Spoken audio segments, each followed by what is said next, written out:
12월 6일 살아계신 하나님 말씀 시편 23편 1절 6절 말씀으로 미지의 내일을 어떻게 살까라는 저의 말씀 드립니다.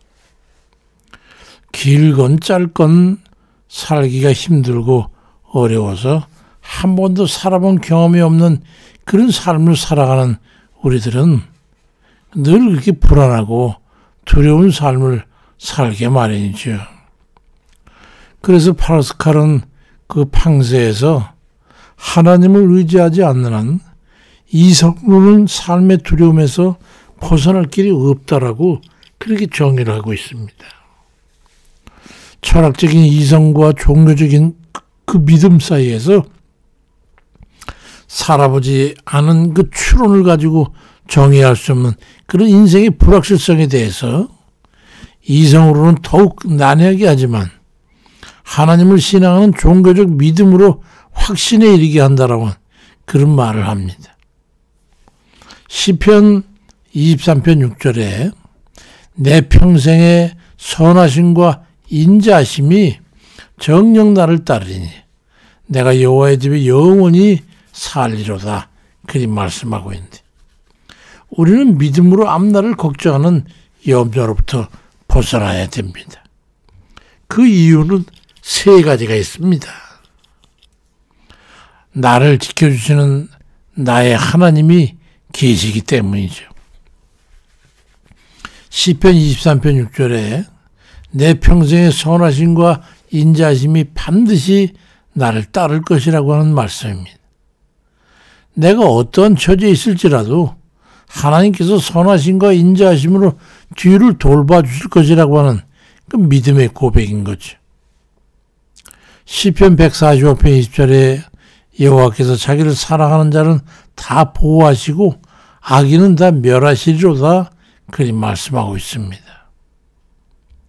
우리 앞날은 불확실하지만 나의 평생의 선하심과 인자하심이 정녕 나를 따를 것이라고 하는 그 말씀의 의미를 잘 음미해 보면은 불확실한 그 인생 여정을 하나님께서 뒤를 따르면서 돌봐주실 것임을 확신하게 되는 거예요.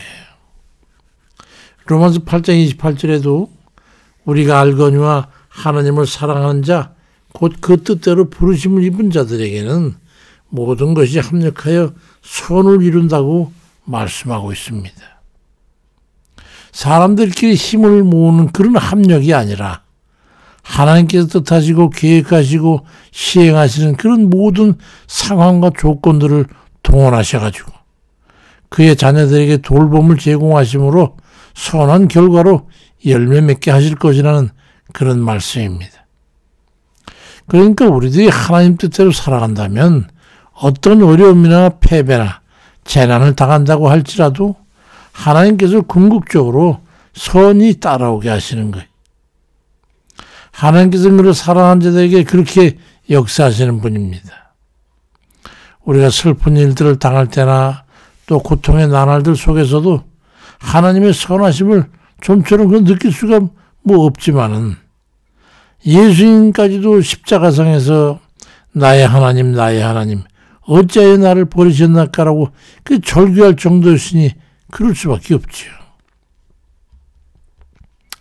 그렇지만 바울이 옥에 갇혔을 때도 시편 91편 11절 말씀을 가지고 저가 너를 위해서 그 사절명에서 내 모든 것에서 너를 지키게 하심이라고 하는 그 말씀을 의지해서 저가 이겨냈고 다니엘이 옥에 갇혔을 때에도 다니엘 6장 22절에 보니까 나의 하나님이 이미 그 천사를 보내어 사자들의 입을 봉하셨으므로 사자들이 나를 상해치 아니하였다고 하는 그런 증거를 하고 있고 엘리사가 아람 군대에 포위되었을 때에도 열왕기하 6장 11절에 보면 여호와께서 그 사원의 눈을 여심해 저가 보니 불말과 불병거가 산에 가득하여 엘리사를 둘렀더라고 그런 말씀으로 인생의 여러 가지 위급하고 어려운 그 상황 속에서 선하신 결과를 보게 된 걸 증거하고 있어. 하나님께서는 하나님의 사자들을 항상 우리들의 곁에 두심으로 해가지고 우리를 역경으로부터, 위험으로부터, 곤란으로부터 지켜주시고 돌보시는 겁니다. 그러니 알 수 없는 인생길을 갈 때에도 하나님을 굳건히 믿고 염려치 말고 두려워하지 말고 하나님을 의지해서 굳건히 걸어가야 할 겁니다. 하나님께서 늘 우리 안에서 은혜로 역사하기 때문이죠. 오늘 본문 시편 23편 6절에 나의 평생에 인자하심과 정령 나를 따르리니 내가 여호와의 집에 영원히 거하리라고 말씀하시는 그 말씀 중에는 평생 언제 어디서나 항상 함께 하시겠다는 그런 선한 의지를 하나님께서 표현하고 있으십니다. 우리 행위적인 부분에 있어서도 하나님 뜻에 어긋나고 하나님의 원하심에 전적인 부응에 우리가 설사 미치지 못한다고 할지라도 하나님께서는 그렇다고 해서 우리를 버리지 아니하신다고 하는 거예요. 내치거나 외면하시거나 쫓아내버리지 않는다는 겁니다. 시편 103편 8절에도 여호와는 자비로우시며 은혜로우시며 노하기를 더디하시며 인자하심이 풍부하시도다 말씀합니다. 하나님의 은혜는 공일로 이루어지는 것을 깨달아야 합니다. 우리는 삶에서 하나님의 선하심과 긍휼하심이 함께하는 삶에서 죄된다면 그런 삶은 존속될 수가 없는 거죠. 우리는 그런 삶을 살 수 있는 그런 능력이 없어요. 그렇지만 하나님의 선하심과 인자하심으로 우리를 돌보아 주심으로 삶이 성립되는 거죠. 철없는 아이가 엄마 손길을 뿌리치고 간다고 해서 엄마마저 그럼 네 맘대로 해라 그러고 돌이킨다면 그 아이가 어찌 되겠습니까? 홍수에 떠내려가거나 짐승에게 잡아먹히지 않겠습니까?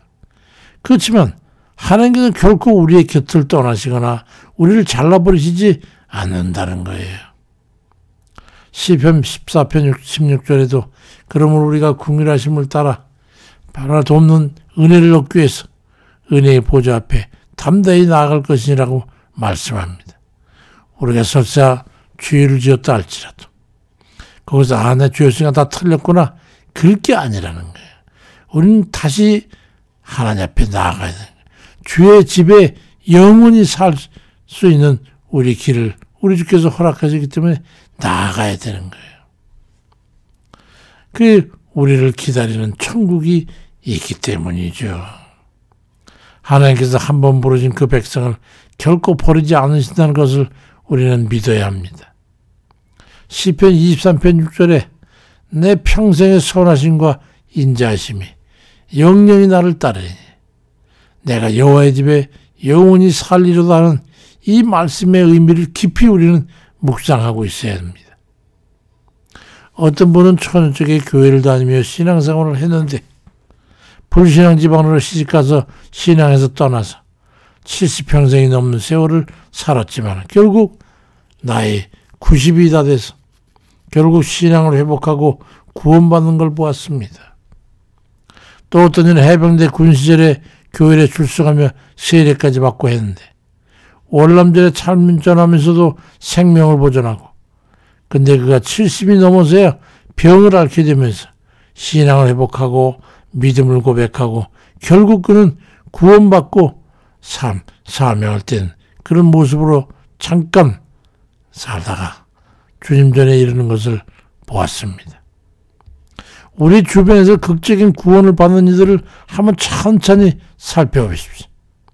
그들의 생애 가운데서 주님을 만나고 하나님과 접점을 가진 경험을 한 이들이라는 것을 알게 될 겁니다. 그만큼 우리 하나님 결코 우리를 버리지 않는 분이에요. 인생의 맨 끝에 제일 특별한 것이 뭡니까? 우리를 기다리고 있는 게 뭡니까?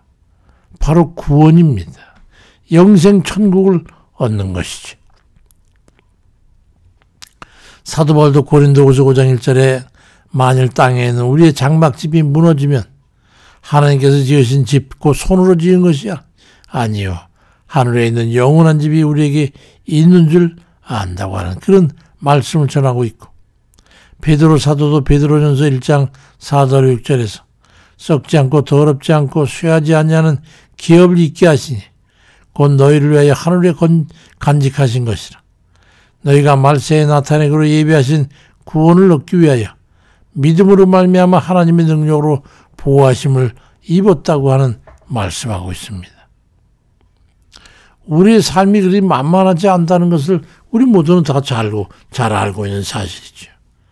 그렇지만 사는 날 동안 하나님의 은혜 아래 있기 위해서 애쓰고 힘쓰는 노력은 있어야 되지 않겠습니까? 그것은 악한 마귀가 한 영혼이라도 더 끌고 가서 불못에 채우려고 하는 그런 괴계에서 벗어나서 우리가 구원의 길에 서기 위해서입니다. 그래서 주님 말씀에 따라 우리는 주 뜻대로 살아야 돼요. 베드로전서 2장 11절 말씀에도 사랑하는 자들아 나그네와 행인 같은 너희를 권하노니 영혼을 거스려 싸우는 육체의 정욕을 제어하라고 말씀하고 있어요. 최소한의 우리의 책무는 해야 되지 않냐. 우리가 아무리 힘쓰고 애를 써도 하나님 뜻대로 온전한 삶을 살 수는 없죠. 그럼에도 주께서는 우리를 선하시고 인자하신 손길로 이끌어가면서 우리를 돌보시지 않습니까? 그렇다고 해서 우리가 제멋대로 방종한 삶을 살면서 어찌 구원에 이르겠다고 하겠습니까? 하나님께서 우리에게 어떻게 살라고 하시는 그 음성을 귀담아 들으시기 바랍니다. 목자의 음성을 들을 줄 알아야 하나님의 양이 되는 거 아니겠어요? 그럴 때 하나님의 목자가 되어주셔서 우리의 인생을 이끌어 가시는 겁니다. 시편 23편 1절에도 여호와는 나의 목자시니 내게 부족함이 없으리로다 말씀합니다. 선한 목자 되신 주님과 동행하는 그런 삶이 돼서 여호와의 집에 영원히 살리로다라고 외치면서 사는 그런 복된 이들 되시기를 주의 이름으로 축원드립니다. 자비하신 아버지, 우리를 구원하시기 위해서 생명까지 바쳐주신 그 주님의 그 은혜를 생각하고 결코 우리를 버리지 않고 우리를 살리시겠다고 하신 그 주님의 의지의 말씀을 우리가 기억하고 때로는 심히 부족하고 우리의 인간적인 그런 육신의 소욕과 또 때로는 죄의 유혹과 또 좀 원치 않은 그런 것에 이끌려 죄악 가운데 떨어질 때도 있지만 그렇지만 결코 우리는 거기에서 떨어지지 않고 우리 주님 전에 영원히 거할 거라고 하는 주의 약속의 말씀을 믿고 주 앞으로 나아가서 죄 용서를 받고 회개하고 그 다시 주 뜻대로 살아가는 그 삶을 통해서 우리 하나님 전에 거하는 주의 양들 다 되도록 인도해 주옵소서. 오늘도 부족하지만 주님 앞에 서는 것은 우리가 의로워서가 아니라 우리에게 믿음으로 서는 것임을 깨달아서 주의 자비와 긍휼과 은혜를 힘을 수 있도록 도와주옵소서. 예수 그리스도의 이름으로 기도드립니다. 아멘입니다.